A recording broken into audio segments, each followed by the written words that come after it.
Assalamualaikum warahmatullahi wabarakatuh. Sebelum saya menjelaskan cara kerja dari pompa air jet pump, agar teman-teman mendapat gambaran cara kerjanya itu, sebaiknya kita lihat dulu konstruksi dari pompa jet pump. Jadi pompa itu suatu sistem. Yang pertama adalah sistem penggerak, kemudian pompa, dan untuk yang pompa jet adalah adanya yang namanya jet AC yang berada di dalam sumur. Seperti ini konstruksinya pompa jet pump, atau orang menyebutnya Sanyo jet pump. Yang pertama teman-teman, yang jelas ini adalah yang kita beli di toko ya, unit penggerak dan pompanya dan jet. Nanti jetnya belakangan saya tunjukkan. Ini adalah penggeraknya, karena di rumah tangga ya memakai motor listrik. Ini penggeraknya sesuai besaran daya kedalaman dari permukaan air yang akan dihisap. Kemudian yang disebut pompa ini adalah ini teman-teman. Bagian pompa ini adalah impeller dan rumah pompa atau diffuser ini. Yang pertama saya jelaskan dulu tentang konstruksi dari impeller pompa jet pump. Jadi pompa jet pump itu memakai impeller dengan konstruksi impeller sentrifugal seperti ini teman-teman. Jadi impeller sentrifugal itu arah aliran airnya adalah tangensial, artinya tegak lurus, masuk dari mata impeller, eye of impeller, keluar lewat sini. Jadi ini air yang ke sini masuk, terlempar dengan gaya sentrifugal keluar dari sisi ini teman-teman. Kenapa memakai impeller jenis ini? Karena impeller sentrifugal ini sangat mudah diubah-ubah karakteristiknya. Salah satu contohnya seperti ini teman-teman. Bila teman-teman menginginkan tekanan yang lebih tinggi, tinggal memperbesar diameter dari impeller ini. Kemudian jika menginginkan debit yang tinggi, tinggal memperbesar ini teman-teman, celah impellernya ini. Namanya ini close impeller, impeller yang tertutup. Jadi kiri kanan sudunya itu diapit oleh dua area yang tertutup, depan dan belakang ini. Ada yang nanti close semi close impeller atau open impeller, itu hubungannya dengan zat yang dihisap. Jadi kalau yang seperti ini, zat yang dihisap tuh harus halus, liquid, tidak ada kotoran. Kalau yang seperti pompa air kotor itu ada yang semi, jadi depannya ini kosong, atau dua-duanya tidak ada, jadi full open impeller. Seperti ini karakteristiknya. Jadi yang pertama, kalau menginginkan penambahan tekanan cukup dengan memperbesar diameter impeller. Untuk membuat debit yang lebih besar cukup dengan melebarkan celah impeller ini. Makanya untuk pompa-pompa ini susunannya sangat mudah. Misalkan untuk meningkatkan debit dan tekanan, akhirnya impellernya di seri seperti Shimizu 503 atau pompa celup, pompa submersible yang pompa di satelit itu bersusun-susun, multi state impeller. Itu tujuannya meningkatkan debit dan meningkatkan tekanan. Seperti ini teman-teman. Yang harus dipahami adalah arah aliran, berarti masuk dari sini, keluar lewat sini, terlempar keluar. Kemudian akan diarahkan oleh yang namanya rumah impeller atau diffuser. Inilah yang disebut rumah pompa teman-teman, rumah impeller. Ini diffusernya yang kemarin sudah saya lepas, jadi ini bisa dilepas. Di air tadi akan terlempar keluar lewat sini, masuk ke lubang-lubang ini. Bisa dilihat lubang hisap itu teman-teman. Seperti ini konstruksinya dari mulut pompa, rumah pompa jet. Tergantung modelnya. Kalau ini Italian style, kalau yang Japanese style ya kiri kanan. Patokannya yang hisap itu pasti di tengah, karena itu di bagian as dari impeller. Itu lurus ke sana, rapat, tidak ada celah, tidak ada hubungan dengan bawah. Yang bawah ini adalah tempat pipa dorong, jadi mengambil keluaran dari pompa, keluaran pompa. Jadi keluaran pompa itu ada dua, keluar lewat sini semua lubang, dia akan keluar ke ruang ini semua teman-teman. Satu keluar ini ke bagian pemakaian, dan satu akan keluar lewat pipa dorong seperti ini, biar jelas teman-teman. Itu tembus langsung kelihatan itu lubang-lubang samping diffuser. Dari konstruksi ini teman-teman bisa kita simpulkan kenapa model Italian style ini rumusnya kalau saya masang selalu saya pasang stop kran, beda dengan yang Japanese style. Karena Japanese style sudah ada penyetel tekanan, ada yang model membran seperti yang ada di Shimizu yang tabung putih itu Japanese style. Kalau ini loss ya teman-teman, kenapa harus dipasang stop kran? Sesuai sifat tekanan ya teman-teman. Ketika ada aliran air keluar dari sini, dari impeller tadi, tekanan air itu akan mencari jalur yang tekanannya lebih rendah. Ya lewat mana? Lewat sini. Kalau ini tidak dipasang stop kran, semua air yang diambil dari hisap ini teman-teman akan langsung keluar lewat sini teman, lewat dari keluaran, tidak akan masuk ke lubang pipa dorong, karena dia ke bawah ya, mendorong air yang ada di bawah masuk ke pipa yang ke dalam sumur. Itu tekanannya lebih berat, dia lebih mudah mencari tekanan yang ringan ya lewat keluaran. Makanya harus ada stop kran. Tujuannya ya membagi sebagian keluaran dari hisapan yang dihasilkan oleh hisapan ini untuk dikembalikan ke bawah sebagai pendorong. Makanya efisiensi dari pompa jet itu kalau menurut di tabel itu sebenarnya memang paling rendah ya, tidak sampai 30% ya. Kalau gampangnya ya sahabat 50% tidak masalah. Seperti ini, masuknya dari sini tuh 150 liter per menit, katakan begitu teman-teman. Maka yang bisa dipakai di sini hanya 50 liter per menit, yang 100 liter per menit harus dibawa kembali ke bawah. Semakin dalam permukaan airnya, semakin banyak yang harus dibawa ke dalam. Pengertiannya berarti semakin harus dicekik. Itu aja teman-teman untuk bagian dari sistem pompa air jet yang ada di atas sumur, yaitu penggerak tadi, motor dan pompanya. Jadi ini bagian yang ada di atas sumur. Kemudian yang tidak kalah pentingnya, kenapa pompa jet itu sering gagal ya, hasilnya tidak dipasang langsung mengalir, jet pumpnya tidak langsung mengalir ya, karena ada satu sistem lagi, yaitu namanya jet teman-teman. Jadi inilah yang disebut jet atau jet AC seperti ini. Jadi di dalam sumur itu ada 3 komponen penting dari pompa jet. Ada beberapa bentuk mata jet ya, umumnya seperti ini, yaitu yang disebut biasanya ini venturi pendek teman-teman, dan venturi panjang. Ini tiap merek bisa berbeda-beda memakai jenis konstruksi ini.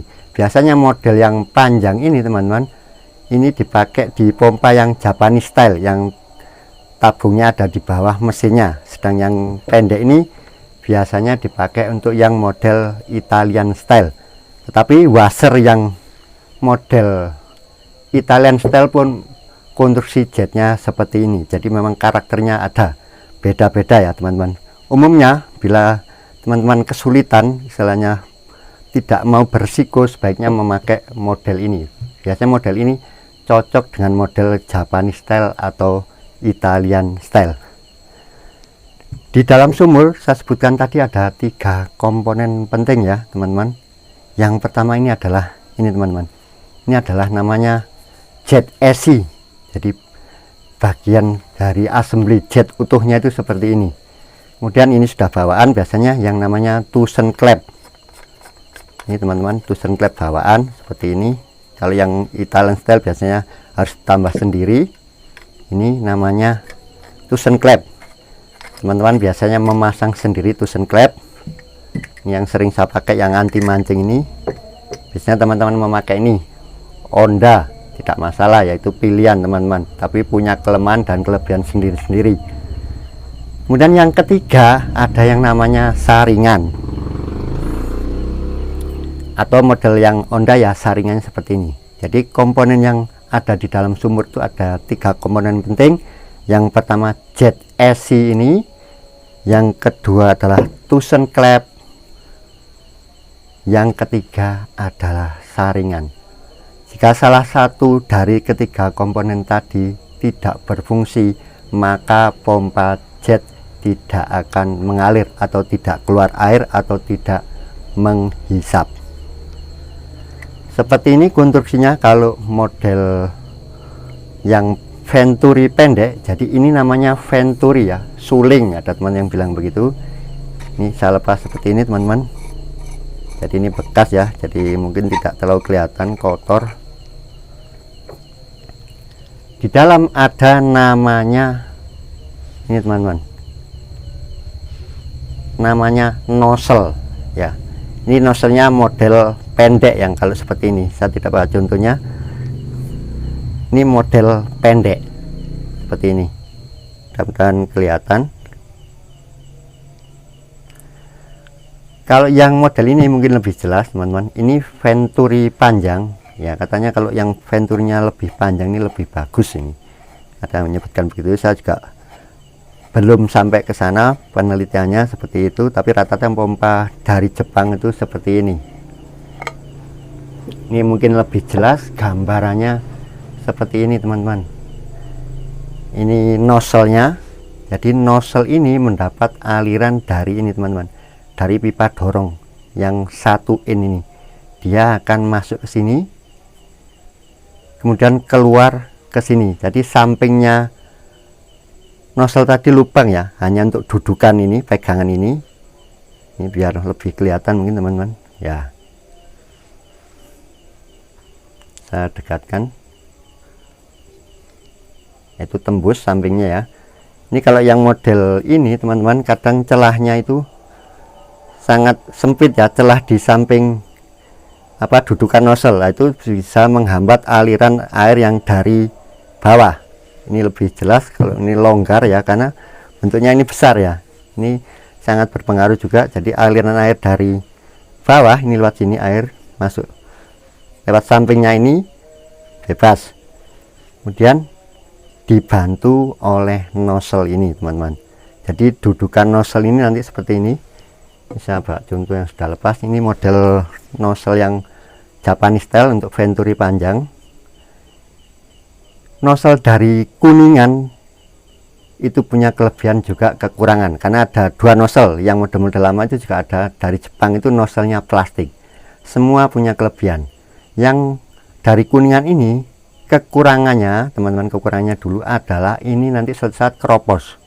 Di sini nih geripis ya, lama-lama diameternya akhirnya membesar, kena gesekan air tekanan tinggi, lama-lama ini ujungnya ini berubah diameternya keropos. Itu nanti yang akan membuat jet pump tidak mengalir ya, karena tekanannya berkurang, ini menjadi lebih besar. Kalau yang model dari plastik itu kelemahannya nanti retak di sini, tetapi di bagian ujungnya ini lebih awet. Biasanya model Hitachi atau Sanyo ini retak di dratnya. Jadi masing-masing model nozzle, bahan dari nozzle ini punya kelebihan dan kekurangan. Jarak dari nozzle dan Venturi ini teman-teman sudah diukur ya. Jadi ini kemarin saya mendapat problem, ini sudah dibongkar 2 kali, saya sendiri sekali sampai 2 kali juga tidak ketemu. Ternyata tukang yang lama ini mengganti jet tanpa dengan Venturinya memakai bawaan, jetnya beli baru. Apa yang terjadi teman-teman? Ternyata konstruksinya beda. Jadi tekanannya itu kalau ditutup stop kran sangat tinggi, begitu dibuka sedikit katakanlah satu tub itu bisa 50-60, begitu dibuka sedikit langsung keluar air hanya satu paku itu aja, lebih langsung ngedrop. Ternyata begitu saya bongkar konstruksinya ini tidak bawaannya, jadi tidak dilihat dulu, saya juga tidak teliti waktu ini, terlalu mepet ya teman-teman, hampir sudah mepet rata ini dengan, jadi yang bisa mengalir hanya aliran air dorong dari pipa dorong, sedangkan air yang dari sumur yang dihisap tidak ada. Jadi ini ada standarnya, ada celahnya ya. Jadi teman-teman ini nanti ada celahnya seperti ini. Jadi ada celahnya sekitar 3 mili atau sampai 5 mili tergantung. Kalau yang model ini celahnya biasanya lebih tinggi lagi, jadi lebih tinggi.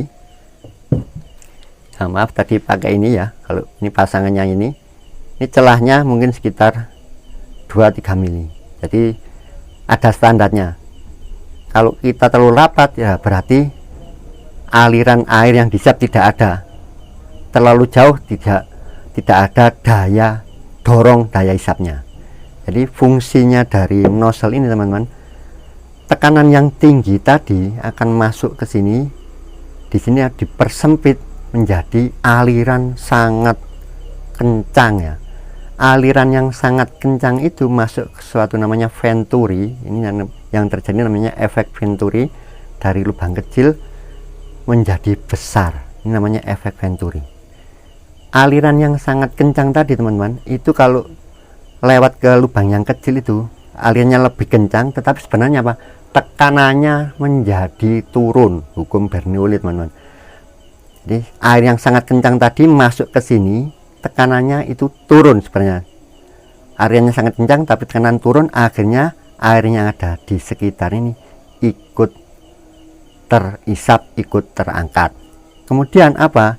Perubahan dari tekanan rendah dengan lubang yang sekecil ini kemudian dijadikan besar ini juga membuat efek perubahan tekanan, yaitu dari kecepatan aliran yang sangat tinggi dengan tekanan yang rendah menjadi kecepatan yang rendah tetapi tekanan yang lebih tinggi sehingga air bisa terangkat.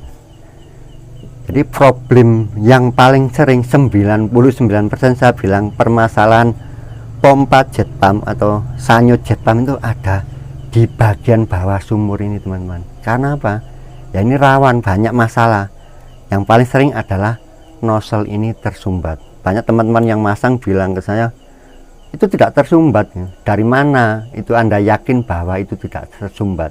Kita saja yang masang, selalu kita masang itu pipa-pipanya kita sumbat pakai kresek, pakai kertas koran. Karena apa? Kita tahu resikonya.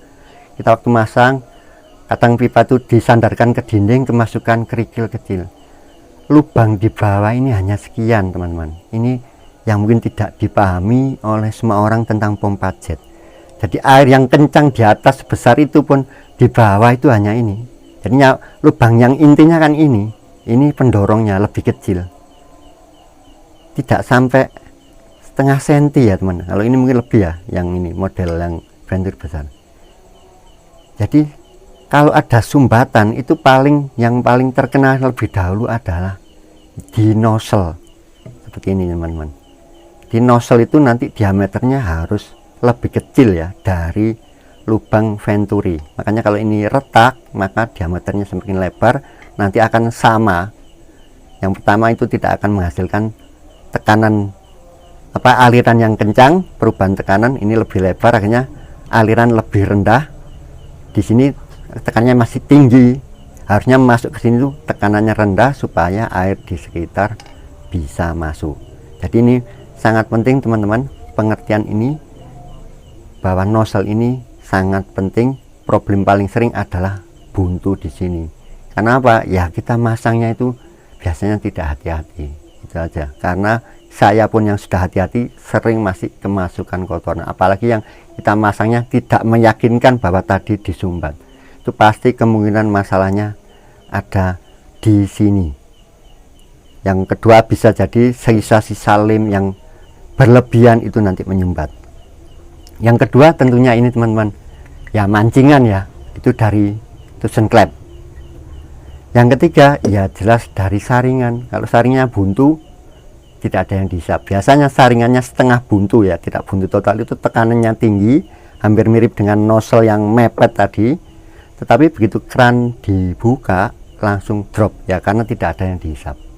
Tekanan bisa tinggi karena ini masih normal, masih bisa menghasilkan perbedaan tekanan. Tetapi begitu dibuka drop karena yang dihisap tidak ada. Kalau ini buntu total teman-teman, ya tidak ada tekanan, terjadi sirkulasi aja, mutar aja. Kenapa tidak ada terjadi tekanan? Ya karena tidak ada penambahan air yang masuk, air yang ada itu aja. Makanya saya sering bilang ya paling 20 PSI atau di bawah 20 PSI, tidak ada tekanan, ya ini berarti buntu, rusak, retak. Itu masalah yang paling sering adalah di nozzle jet. Mudah-mudahan penjelasan singkat tentang konstruksi ini nanti mengawali cara kerja dari pompa jet itu teman-teman, insya Allah lebih jelas. Semoga bermanfaat. Assalamualaikum warahmatullahi wabarakatuh.